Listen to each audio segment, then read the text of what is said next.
The first thing Lily remembers is the sound of the glass hitting the floor. It wasn't loud. Not the kind of crash you hear in movies, just a thin, sharp crack, and then a soft roll across the kitchen tiles. Her mother had been standing at the counter 1 second, holding a glass of water. The next second, she wasn't. Mom. The word felt small in the room. It was early evening, the kind of gray hour when the sun is almost gone, but the lights inside the apartment aren't on yet. The kitchen window let in a pale, tired light. Outside, someone's car alarm chirped once and went silent. Everything felt ordinary, except her mother was on the floor. Lily stood frozen near the hallway, her small fingers still wrapped around the sleeve of her oversized sweater. She waited for her mom to move, to groan, to say, "I'm okay, sweetheart," but nothing happened. The refrigerator hummed softly. A clock ticked somewhere in the living room. "Mom?" She tried again, louder this time. She stepped forward slowly, like she was afraid the floor might disappear. She knelt beside her mother and touched her shoulder. It felt warm, too warm. But her mother's eyes were closed. "Mom, wake up." She shook her gently. Nothing. Lily's chest began to tighten. Not in a loud, dramatic way, just a slow squeeze that made it harder to breathe. She had seen something like this once before. At school, a girl fainted during assembly. The teachers rushed over.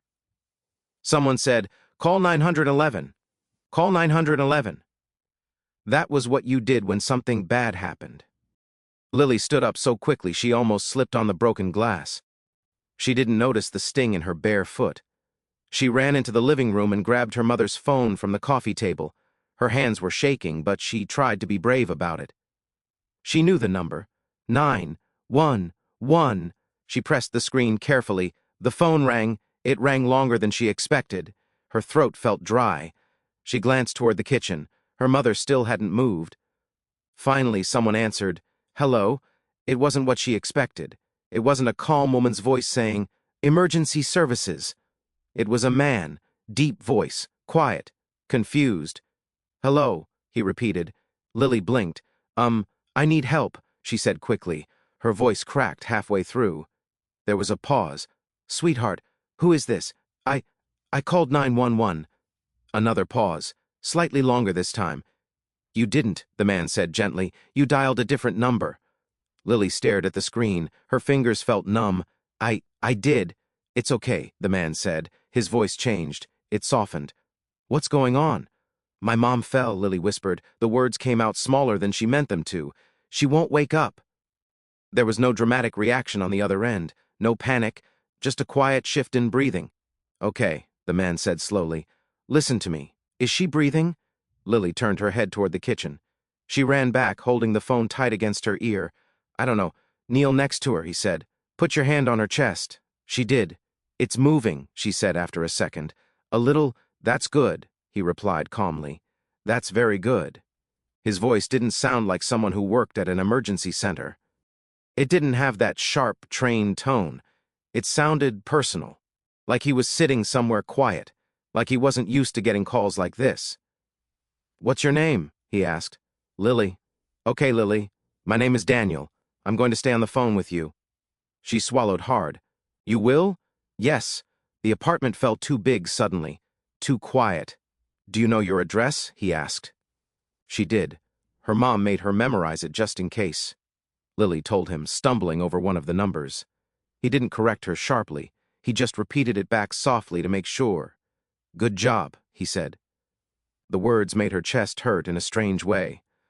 "Lily," Daniel continued, "I'm going to call emergency services from my end while I stay with you. Don't hang up. Can you put the phone on speaker?" She nodded, even though he couldn't see her. "Okay." There was a soft clicking sound as he shifted lines. The room seemed even quieter now. Lily sat cross-legged beside her mother, holding her hand. Her mom's skin felt slightly damp. "Mom," she whispered. "Please." Daniel's voice came back clearer after a moment. "Ambulance is on the way." Lily didn't know how he did that so fast. She didn't ask, "How old are you, Lily?" "7, 7, he repeated gently. "That's brave." She didn't feel brave. She felt very small. Minutes stretched in strange ways. The ticking clock sounded louder now.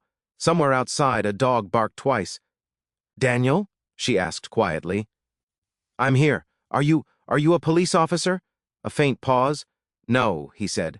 I'm not. Are you a doctor? No, what are you? She didn't know why she asked. Maybe because she needed him to be something strong, something official. He let out a soft breath that almost sounded like a small laugh, but without humor. I run a company, he said simply. Lily didn't understand what that meant. It sounded far away, like something adults talked about at dinner. Oh, she adjusted her grip on her mother's hand. Daniel, yes? Did I mess up? The question came out barely above a whisper. Another pause. No, he said firmly this time. You did exactly what you were supposed to do. You asked for help. The sirens arrived a few minutes later. At first they were distant, a faint wail threading through the air, then louder, closer.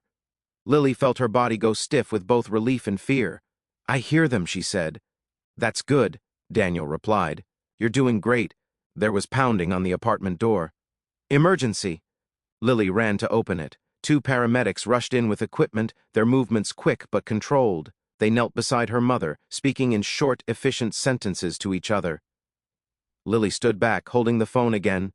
Daniel, I'm here. They're here. I know. She watched as they lifted her mother onto a stretcher. An oxygen mask covered her face now. One of the paramedics gave Lily a brief, kind smile. Are you coming with us, sweetie? Lily nodded. She didn't want to hang up. Daniel? Yes, Lily. Thank you. There was something in his silence before he answered. You're welcome. She hesitated. Will I talk to you again? Another pause. Longer this time. If you want to, he said carefully. The paramedic gently touched her shoulder. We have to go. Lily looked at the phone screen. She still didn't understand how she dialed the wrong number. It had been one digit off. Just one. Bye, she whispered. Goodbye, Lily. The call ended. The hallway lights flickered as they wheeled her mother out. The apartment door stayed open behind them. The broken glass still lay on the kitchen floor. The water had spread into a thin, shining line toward the cabinets. Everything looked the same, but nothing felt the same. Downstairs, as they loaded her mother into the ambulance, Lily glanced up at the evening sky. It had turned darker now, almost blue-black. She didn't know that miles away, in a quiet office on the top floor of a glass building, Daniel Carter was still sitting at his desk, staring at his phone. He hadn't moved since the call ended. The city lights blinked on beneath him, one by one. His assistant had knocked twice earlier to remind him about dinner plans he had already forgotten. He barely heard her. He kept replaying the small voice in his mind. Did I mess up? He wasn't sure why that question had settled somewhere deep inside him. He had taken thousands of calls in his life. Investors, board members, reporters, people asking for things. But this one felt different. He didn't know her last name. He didn't know what would happen at the hospital. He didn't even know why she had dialed his number. Yet he couldn't shake the image of a small girl sitting on a kitchen floor holding her mother's hand. The city outside his window moved like it always did. Cars flowing, people walking, life continuing, but Daniel stayed still. For the first time in a long time, the silence around him didn't feel peaceful. It felt heavy. And somewhere in a hospital across town, Lily sat in a hard plastic chair under bright fluorescent lights, her feet not quite touching the floor, waiting for someone to tell her if her mother was going to wake up. She folded her hands in her lap, and she tried to remember if she really had pressed the right numbers. The hospital smelled like something Lily couldn't name. It wasn't bad, just sharp, clean in a way that made her nose sting a little. The lights above her were too bright, and the floor was too shiny. Every sound echoed. Footsteps, wheels rolling, distant voices calling out room numbers. She sat in a blue plastic chair outside a small room with a curtain pulled halfway across it. A nurse had given her a paper cup of water and a pack of crackers. She hadn't opened either. Her feet swung slowly above the floor. Every time someone walked past, she looked up. Every time it wasn't about her mom, she looked back down again. A woman with tired eyes had come out about 20 minutes earlier and knelt in front of her. Your mom fainted because her blood pressure dropped very low, she explained gently. We're running some tests. She's stable right now. Stable. Lily didn't know exactly what that meant, but the woman had smiled softly when she said it. So Lily decided it meant not dying. Can I see her? Lily asked. In a little bit, the woman said. We just need to finish checking a few things. So Lily waited. Waiting felt longer than anything she had ever done. She thought about the kitchen floor. The broken glass, the water spreading across the tiles. She thought about how she had meant to dial 911 and somehow didn't. One number wrong. That was all. Her hands tightened together in her lap. She wondered if the man, Daniel, had gone back to whatever he was doing. If he had forgotten already, he didn't sound like someone who waited in hospitals. He sounded like someone important. Somewhere across the city, Daniel was not waiting in a hospital. He was in the back seat of a black car staring out the window at traffic that wasn't moving. His driver kept glancing at him in the rearview mirror. "Sir, should we reschedule tomorrow morning's call?" Daniel didn't answer right away. His phone was in his hand. He had opened the recent calls screen more times than he wanted to admit. There it was. Unknown number. Duration, 11 minutes, 42 seconds. He had almost ignored it. He had been reviewing contracts. The number wasn't saved. He nearly let it ring. He rubbed his thumb over the screen now. "Sir?" Daniel blinked. "Yes." "Reschedule it." "For when?" "Next week." There was a pause in the mirror. "Everything okay, sir?" Daniel looked back out the window. "I don't know," he said honestly. He had already done something unusual. After ending the call with Lily, he contacted emergency services directly. He gave them the address she had told him. He confirmed an ambulance had been dispatched. He could have left it at that. He should have left it at that. But instead, he had asked for something else. He requested a follow-up confirmation once the patient was admitted. He rarely asked for anything twice. Now traffic crawled forward inch by inch. He didn't know what he would do if the hospital said the woman didn't make it. He didn't know what he would do if she died. Back at the hospital, Lily finally heard her name. "Lily?" She jumped up. A nurse stood near the curtain. "You can come in for a minute." The room was small. Machines beeped softly. Her mother lay on the bed with wires attached to her chest and a clear tube in her nose. Her eyes were still closed, but her breathing looked steadier now. Lily walked slowly to the side of the bed. "Mom?" No response. The nurse adjusted something on the monitor. "She's still resting," she said, "but she's responding to stimuli." "That's good." Lily nodded like she understood. She reached for her mother's hand again. It felt cooler this time. "I called for help," she whispered. "I tried." Her throat tightened. The nurse pretended not to hear. She gave them a small pocket of privacy. After a few minutes, Lily was guided back to the chair outside. That's when a different woman approached her. This one wore a badge that said Social Services. "Hi, Lily," she said kindly. "I'm Karen. I just need to ask you a few questions, okay?" Lily nodded again. "Is there anyone else we can call? Family? Neighbors?" Lily thought. "There's Mrs. Hernandez downstairs," she said. "She gives me cookies sometimes." Karen smiled softly. "Anyone else?" Lily shook her head. Her father had left when she was 4. She didn't remember much, just a suitcase near the door and her mom crying in the kitchen. Karen made a few notes. "And how did you call for help tonight?" Lily hesitated. "I dialed 911. Karen tilted her head slightly. "The ambulance report says the call came from a private line." Lily frowned. "I pressed 911, she insisted. But a man answered. A man. His name was Daniel." Karen's pen paused. "Did he say who he was?" "He said he runs a company." Karen's eyebrows lifted slightly. "Do you remember his last name?" Lily shook her head. Karen nodded slowly. "Well," she said gently, "whoever he was, he helped." Lily swallowed. "Did I mess up?" she asked again. Karen's expression softened. "No, sweetheart. You did exactly what you needed to do." But Lily still felt the small knot inside her chest. An hour later, her mother finally opened her eyes. It was small at first, just a flutter, then confusion. "Lily?" Her mother's voice was hoarse. Lily ran back into the room. "I'm here." Tears rushed out of her before she could stop them. She climbed halfway onto the bed, careful of the wires. "You fainted," she said quickly. "You scared me." Her mother's hand weakly brushed her hair back. "I'm sorry," she whispered. The doctor later explained it was severe exhaustion mixed with dehydration and stress.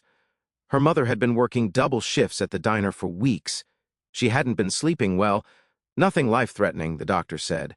But she needs rest, real rest. Rest didn't sound simple. Rest meant missing work.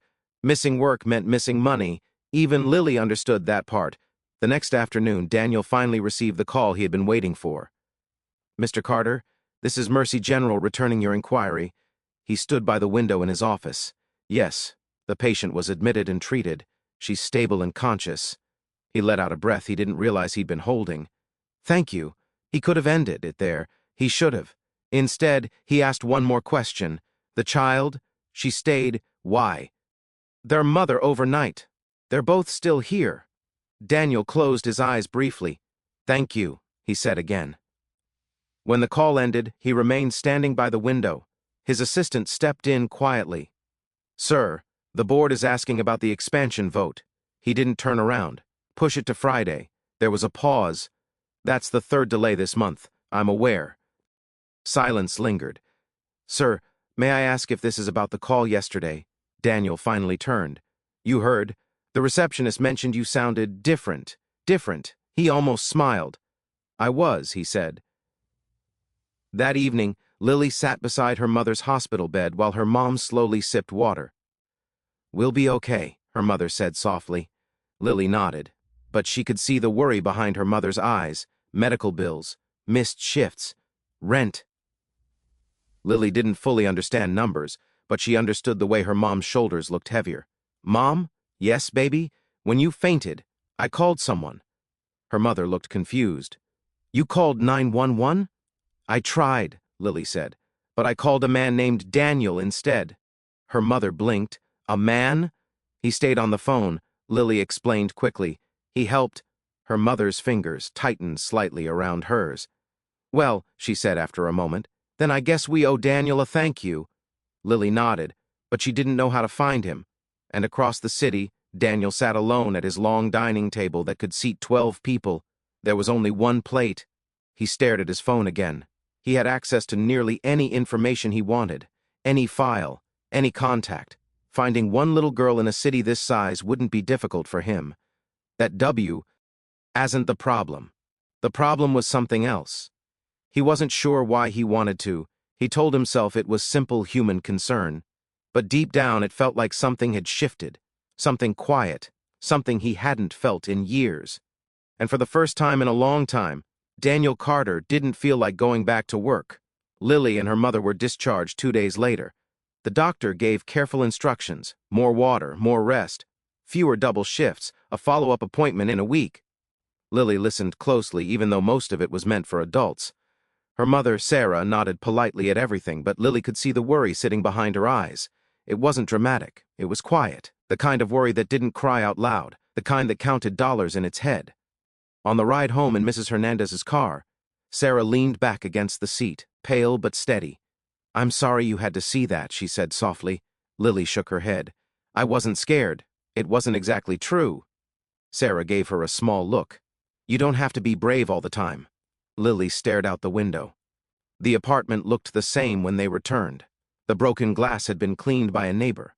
The kitchen floor shined again. But something invisible had changed. Sarah moved slower now. She sat down more often. She drank water even when she said she wasn't thirsty. On the third day home, an envelope appeared under their door. It was thick, cream-colored, no stamp, no return address. Sarah frowned when she picked it up. Did you order something? She asked absently. Lily shook her head. Sarah opened it at the kitchen table. Inside was a folded letter and a check. Sarah's breath caught. Lily watched her face go still. Mom? Sarah didn't answer right away. She unfolded the letter first. The handwriting was clean and simple. Sarah, you don't know me, but your daughter called me the night you fainted. She meant to dial 911. She reached me instead. She was calm, brave, clear. You should be very proud of her. Please don't feel obligated to respond. This is not charity. It is simply help. Take the time you need to recover. Daniel Carter. Sarah's eyes moved down to the check again. The number didn't make sense at first. Then it did. It was enough to cover several months of rent, hospital bills, groceries, more. Her hands began to tremble. Mom? Lily repeated. Sarah swallowed hard. Is Daniel the man you told me about? Lily's eyes widened. Yes. Sarah pressed her lips together. She read the letter again. This is too much, she whispered. Lily leaned closer. Is it bad? No, Sarah said quickly. It's not bad. But her voice was tight. She stared at the signature. Daniel Carter. The name tugged at something in her memory. She reached for her phone and searched it. Within seconds, his face appeared on the screen. Business articles, interviews, photos in front of glass buildings. Billionaire tech CEO donates to education reform. Carter Industries expands to 3 continents. Sarah stared. That's him? She whispered. Lily leaned in, studying the picture. He looked different than she imagined. Older, serious, tired around the eyes. That's Daniel? Lily asked. Sarah nodded slowly. He runs more than just a company, she said under her breath. Lily didn't fully understand the weight of it. She understood one thing. He helped us. Sarah folded the letter carefully. Yes, she said quietly. He did. Across the city, Daniel sat in a quiet conference room, while voices debated numbers around him. If we delay the acquisition, we risk losing leverage. Shareholders are already asking questions. We can't keep pushing decisions. Daniel heard the words, but they felt distant. He was looking at a printed report on the table in front of him, not financial projections. A short, factual summary from his private assistant. Name, Sarah Mitchell. Age, 32. Occupation, waitress. Child, Lily Mitchell, age 7. Residence, 2-bedroom apartment, Eastbrook District. No debt beyond medical and standard credit lines. No lawsuits, no scandals, just a small life. Quiet. He closed the folder. Move forward without me, he said suddenly. The room went silent. One of the board members blinked. Without you? For today, Daniel clarified. You have my proxy vote. That had never happened before. He stood, adjusting his jacket. Daniel, another voice called carefully. This isn't like you. He paused at the door. I know, he said. Back at the apartment, Sarah sat at the kitchen table long after Lily had gone to her room. The check lay in front of her. It would solve everything immediate, but it didn't sit easily. She had spent years making sure she and Lily survived without asking for anything. Accepting this felt complicated. Her phone buzzed softly. Unknown number. Her chest tightened. She let it ring once, twice. Then she answered, Hello? There was a brief pause. Sarah Mitchell? His voice was exactly how Lily had described it. Deep. Careful. Yes. This is Daniel Carter. Silence stretched between them. She glanced at the check. I received your letter, she said finally. I wasn't sure if I should call, he replied. I didn't want it to feel intrusive. It does, she said honestly. Another pause. I understand, he said. She appreciated that he didn't rush to defend himself. My daughter says you stayed on the phone with her, Sarah continued. Thank you. She did most of the work, Daniel said quietly. I just listened. Sarah looked toward Lily's bedroom door. She was terrified. She didn't sound terrified.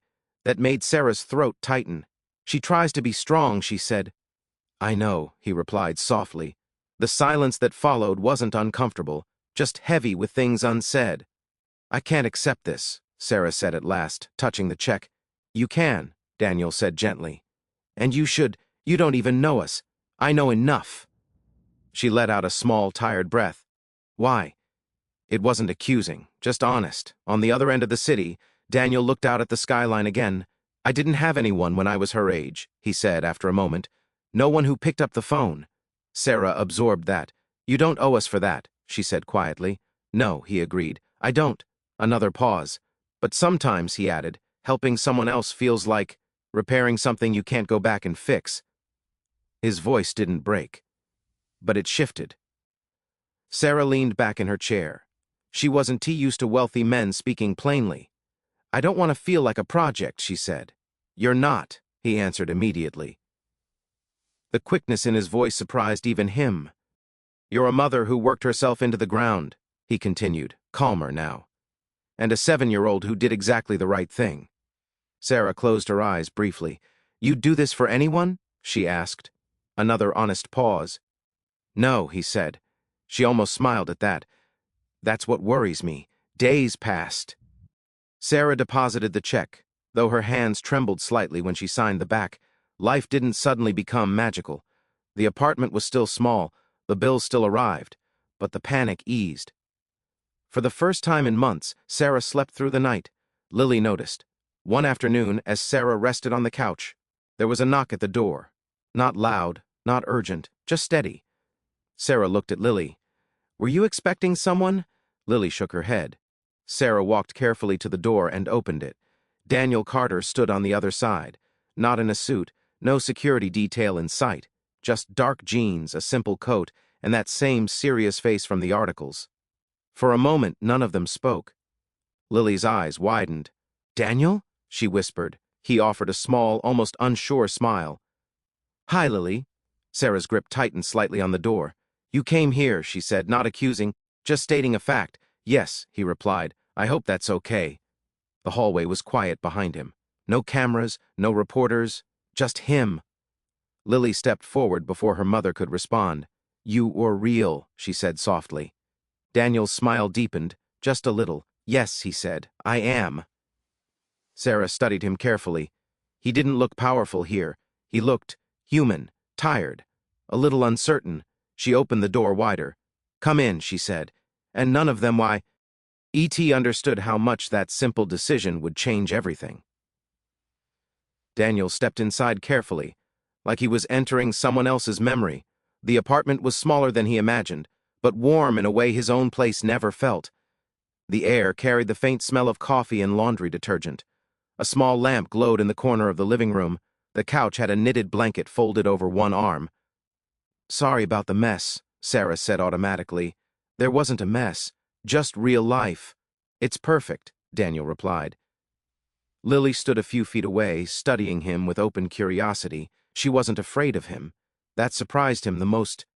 "Do you want water?" she asked politely, echoing something she'd heard her mother say 100 times.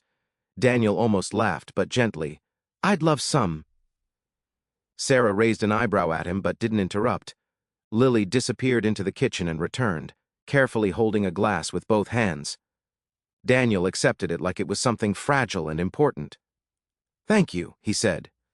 She nodded once, satisfied. They sat in the living room, Daniel on the edge of the armchair, Sarah on the couch, Lily on the floor, cross-legged. For a moment no one spoke.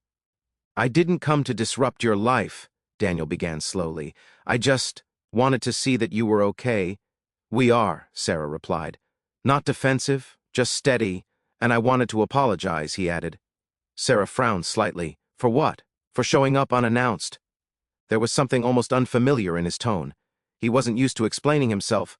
"It's not every day a billionaire knocks on my door," Sarah said. He winced slightly at the word. "I'm just Daniel," he said. "L." Illy tilted her head. "You're on the internet." Daniel looked at her. "Unfortunately." She smiled at that. Sarah watched him carefully. There was no arrogance in him right now, no performance, just a man who seemed slightly out of place. "You could have stayed anonymous," Sarah said quietly. "Sent the check and moved on." "I tried," he admitted. Something about that answer felt honest enough to let the silence settle comfortably. Lily broke it. "Do you live in a big house?" she asked. Sarah gave her a look. "Lily, it's okay," Daniel said gently. "Yes, I do." "Is it lonely?" she asked. The question landed without warning. Sarah felt it. Daniel definitely did. He didn't answer right away. "Yes," he said finally. Lily nodded like that made sense. Sarah looked down at her hands. "I don't want Lily growing up thinking we were rescued," she said carefully. Daniel understood what she meant. "I'm not here to rescue anyone," he replied. "I'm not even sure why I'm here. That's not comforting," Sarah said softly. A faint smile touched his mouth. "I know." Lily looked between them. "You helped," she said simply. "That's enough." Her certainty felt bigger than the room. Daniel set the empty glass on the coffee table. "I grew up in a house that wasn't very warm," he said, more to the room than to either of them. "My father believed in strength, silence, achievement." He paused, not much else. Sarah listened without interrupting. "When Lily asked me if she messed up," he continued quietly, "I realized no one had ever told me I did something right when I was scared." The words sat heavy but calm. Sarah felt something shift inside her, not gratitude, obligation. Just recognition. You don't have to fix your childhood through us, she said gently. I'm not trying to, he replied, but even he wasn't fully sure. Days passed, and Daniel's visit didn't turn into daily appearances or dramatic gestures. Instead, something quieter happened. He called once a week, not long conversations, just small check-ins. How's school, Lily? Did you drink water today, Sarah? Sometimes Lily answered. Sometimes Sarah did. It didn't feel like charity anymore. It felt like a thread. One afternoon, Sarah received a letter from the diner where she worked. Due to staffing cuts and her recent absence, her position had been replaced. She read it twice. Then she folded it slowly and placed it on the table. Lily noticed immediately. Are you sick again? She asked. No, Sarah said quickly. Just work stuff. That night, after Lily went to bed, Sarah sat alone at the kitchen table. The earlier relief the check had brought began to thin. Security was temporary. Life wasn't. Her phone buzzed. Daniel. She considered ignoring it. Then she answered. Hey, he said softly. He heard it immediately. What happened? She hesitated. I lost my job. Silence. I'm sorry, he said. It's not your fault. I know, he replied gently. But I'm still sorry. She let out a slow breath. I don't want another check, she said firmly before he could offer anything. I wasn't going to send one. That surprised her. I don't want you dependent on me, he added. That's not healthy. She studied the quiet conviction in his tone. Then what? She asked. There was a pause. I have a foundation, he said. We fund small business grants, mostly education-related. But there's flexibility. She stiffened slightly. I don't want special treatment. It wouldn't be, he said calmly. You'd apply like anyone else. For what? She asked. He hesitated. What did you want to do before the diner? He asked instead. The question caught her off guard. No one had asked her that in years. I used to bake, she said slowly. I thought about opening a small place once. Why didn't you? She gave a small, tired laugh. Life. He didn't argue with that. What if life shifted? He asked. The idea felt dangerous. Hope usually did. Across the city, Daniel ended the call and sat in his darkened office. He wasn't trying to save them. He wasn't trying to be needed. But somewhere between that wrong number and this moment, something had grown. Not obligation, not romance, responsibility, not to them, to himself. He had built companies from nothing. He understood risk, but this felt different. This felt personal. Back in the apartment, Sarah stood in the doorway of Lily's bedroom, watching her sleep. Her daughter's breathing was slow and steady. That night in the kitchen flashed through her mind again. The glass, the fall, the silence, one wrong number, or maybe the right one. She didn't know what Daniel would become in their lives. A friend, a chapter, a lesson, but she knew one thing. He wasn't just a billionaire who answered a phone, and they weren't just a mistake he corrected. Something quiet had begun, and none of them could step back to where they had been before. The idea didn't happen all at once. It started as a form, a simple online application through G.H. Daniels Foundation. No special wording, no private email, just a standard process like anyone else would follow. Sarah filled it out at the kitchen table after Lily went to bed. Proposed business, neighborhood bakery. Experience, self-taught, 10+ years. Goal, affordable baked goods, small seating space, community-focused. She almost didn't press submit. Her finger hovered over the trackpad. Hope made her nervous. Finally, she clicked. She didn't tell Lily. Not yet. Daniel never mentioned it either. Weeks passed. Life returned to something close to normal. Sarah picked up temporary shifts at another diner across town. The money wasn't steady, but it kept the lights on. Lily went to school. They grocery shopped carefully. They laughed at small things again. Daniel's calls became less frequent. Not distant. Just respectful. One afternoon, an email arrived. Subject, grant approval, Carter Community Initiative. Sarah stared at it for a long time before opening it. Approved, not extravagant, not excessive. Just enough to lease a small vacant storefront 3 blocks from their apartment. Enough for equipment, enough for permits, Enough to try. Her hands shook again, but differently this time. When Lily came home from school, Sarah was standing in the middle of the living room with a strange expression on her face. "Mom." Sarah crouched down in front of her. "How would you feel," she asked carefully, "about helping me open a bakery?" Lily blinked. "A real one?" "A small one," Sarah said. "But yes." Lily's mouth slowly curved into a grin. "Can we make cinnamon rolls? We can make whatever we want." Lily launched herself into her mother's arms. A didn't call Daniel right away. They signed the lease first. The storefront smelled like dust and old paint when they got the keys. The windows were slightly fogged. The floors creaked.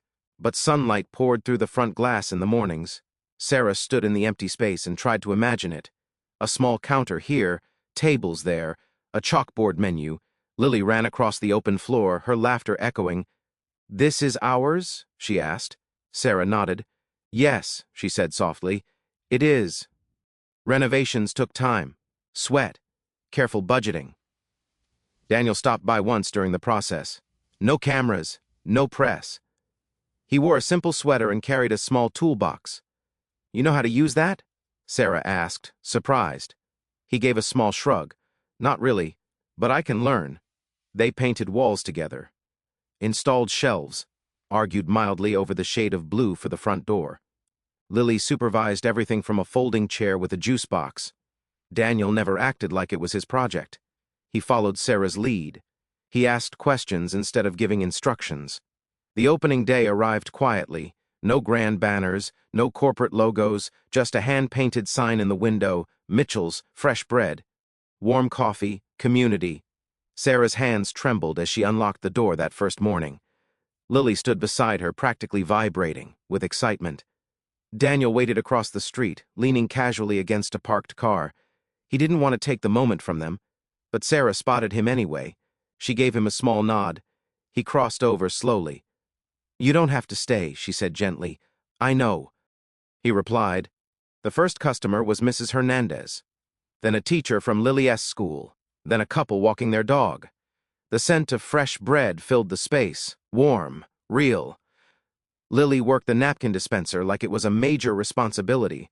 Sarah moved behind the counter with growing confidence. At one point, during a quiet lull, she looked up and caught Daniel watching the room. Not the register, not the numbers, the people. "You okay?" she asked. He nodded slowly. "Yes," he said, and he meant it. The bakery didn't turn into a massive success overnight. Some days were slow. Some mornings were stressful. But it was steady, honest. Lily did her homework at a corner table after school. Customers learned her name. Sarah laughed more. Daniel came by occasionally, sometimes for coffee, sometimes just to sit. He never tried to insert himself where he didn't belong. One evening, after closing, the three of them sat at a small table near the window. The street outside was calm. Golden light from the setting sun stretched across the floor. "Do you ever think about that night?" Lily asked suddenly. Sarah did. Daniel definitely did. "Yes," Sarah said softly.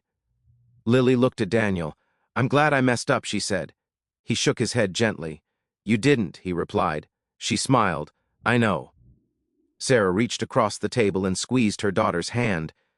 Daniel looked around the small bakery, at the chalkboard menu written in slightly uneven handwriting, at the flour dust still clinging to the counter, at the simple warmth of it all.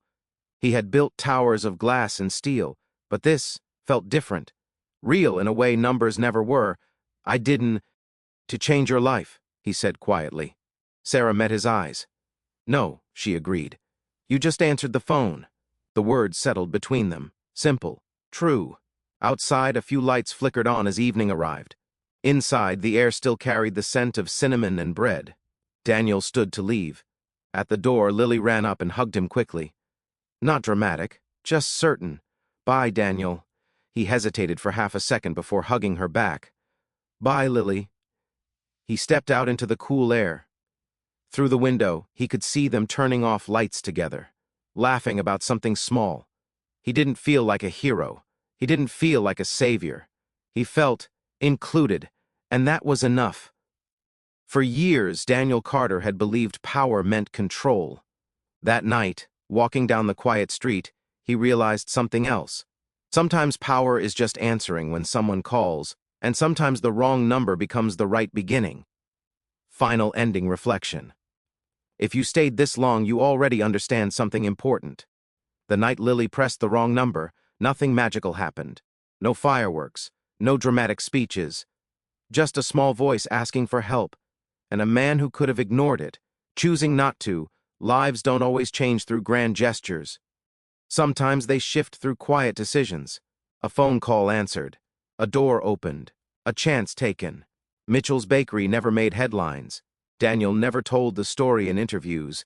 But every morning, when sunlight pours through those front windows and the scent of bread fills the air, there's a reminder. Help doesn't have to be loud. It doesn't have to be perfect.